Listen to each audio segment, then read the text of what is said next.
नमस्ते, मी Snehal दर्पणकर. SP9 मराठीमध्ये आपलं पुन्हा एकदा स्वागत. तर पाहूयात आजची विशेष बातमी.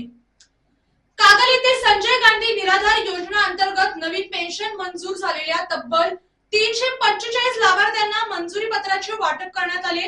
या कार्यक्रमात लाभार्थ्यांच्या चेहऱ्यावर समाधान आणि आनंदाचे वातावरण पाहायला मिळाले. तर पाहूयात आजची सविस्तर बातमी.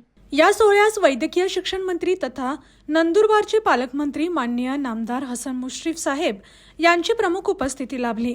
तसेच माजी आमदार संजय बाबा घाटगे यांचीही प्रमुख उपस्थिती होती. उपस्थित मान्यवरांच्या हस्ते लाभार्थ्यांना मंजुरी पत्राचे वितरण करण्यात आले. यावेळी प्रांताधिकारी प्रसाद चौगले, तहसीलदार अमरदीप वाकडे, संजय गांधी, निराधार समितीचे अध्यक्ष सौरभ पाटील, जिल्हा बँकेचे संचालक भैया माने, गोकुळचे संचालक युवराज पाटील, भूषण पाटील यांच्यासह कागल येथील नगरसेवक, नगरसेविका, कार्यकर्ते आणि मोठ्या संख्येने लाभार्थी उपस्थित होते.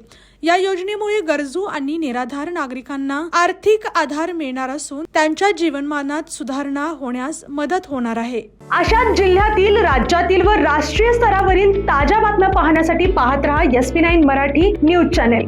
या चॅनेलच्या माध्यमातून विविध क्षेत्रात उल्लेखनीय कार्य करणाऱ्या मान्यवरांच्या प्रेरणादायी मुलाखती तसेच महत्त्वाची माहिती आणि घडामोडी आपल्यापर्यंत पोहोचवल्या जातील. अशा नवीन बातम्या आणि माहिती मिळवण्यासाठी चॅनलला लाईक करा, शेअर करा आणि हो, सबस्क्राईब करायला विसरू नका. पाहत रहा SP9 Marathi, your time your news. धन्यवाद.